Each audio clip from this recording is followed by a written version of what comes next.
kulanti wacan oo wanaagsan saaxiibayaal ku soo dhawaada sheekadii curad oo aad halkan kala socoteen.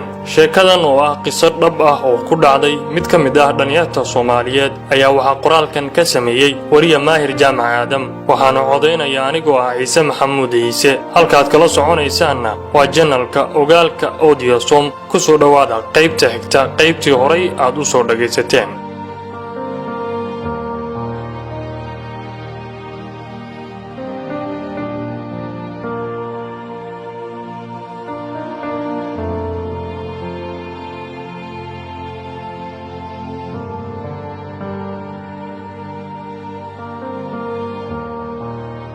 waxaan ku qasbanaa inaan sugo Sahra si aan u fahmo warka ay ii sido. marka ay agteeda timid ayay qabatay gacantayda bidix kadibna ii hogaamisay bannaanka guriga. Sahra oo aad u xurtaysan oo shucuurta iyo dareenka ka muuqdana uu yahay mid aanan ku arag dhawaan ayaan warkeedii ka fahmay oo kali ah, walaalow waan ku baryayaa isaga tag meeshan.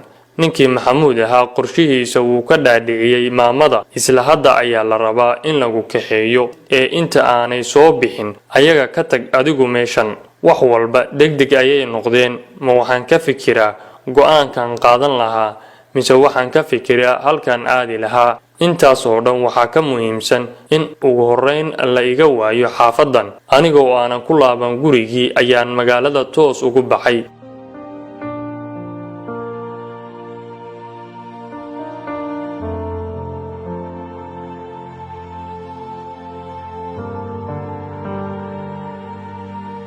waxaan raacay gaari bas ah anigoon sidan lacagtii aan ku bixin lahaa, laakiin darawalka oo nin wanaagsan ahaa ayaan lacagta igu dhibin. markaan ka degay baska ma jirto xaafad aan ku socdo oo ii qorshaysan xilligaas. haddana waxaan imid degmo kale. waxaan fadhiistay meel maqaayad ah oo ay dad badan ka cuntaynayaan, qaarna ay ka shaahayaan. daqiiqado ayaan halkaas fadhiyay aniga oo dhowr arrimood ka wada fikiraya, sida maxaa kaa dambeeyay oo ka dhacay guriga markaad soo baxsatay kadib? Maxamuud muxuu kaa damacsan yahay hadda? xageed aadaa? anigoon intaas arrimood midna aanan wax go'aan iyo xal ah midna ka gaarin ayaan maqlay qof ku dhawaaqay magacayga oo saddexan. waxaan eegay dhankii uu qofkaasi iga jiray. waa Salaad oo aan isku xaafadnahay, reerkana aad u yaqaana, halkan ama degmadanna ka ganacsada. meherada aan fadhiistay ayaana ku beegan dukaankiisa. aad baan araggiisa ugu farxay.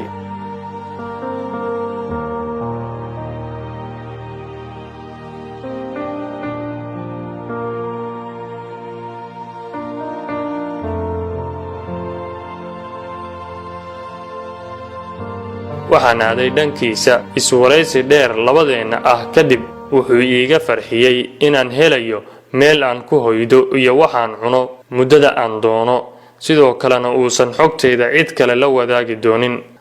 markaan wax badan uga sharaxay Salaad xaaladayda, waxaan isaga soo dhawaanay tuhunka ah ujeedada uu walaalkay Maxamuud aniga iga leeyahay.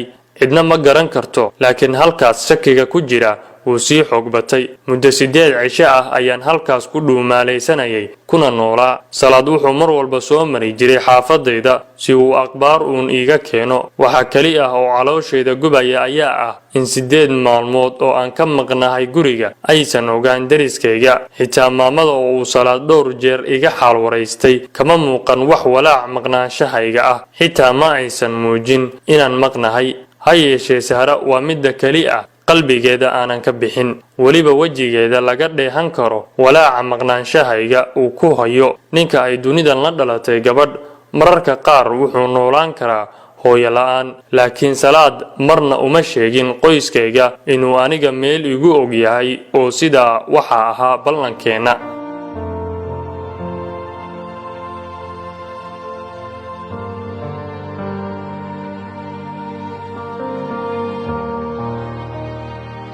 maxaa dhacay 8 maalmood kadib? waxaan qaatay talo uu soo jeediyey Salaad oo ah in aamuskan lagu moosay xaaladayda aan jabiyo lana xidhiidho wiilasha dibadda ku maqan ee walaalahay ah si arrinkan qoyska iyo tolku ay ugu wada baraarugaan. waxaana la xidhiidhay mid ayaga ka mid ah oo ku nool UK.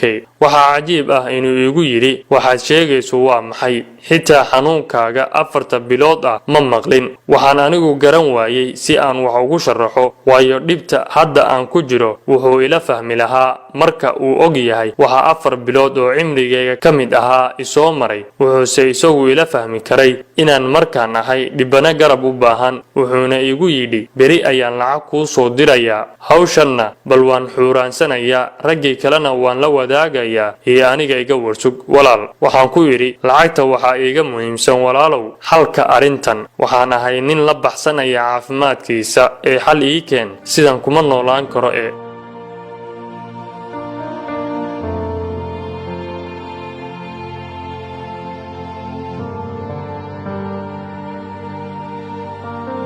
intaas kadib waxaan noqday qof xal suge ah oo aanay weli saldhigan xaaladda noloshiisa. waxaana mar walba hubaa in arrinkan uu yahay qorshe layla maagan yahay. waa maxayse qorshahan? la soco qaybta 6.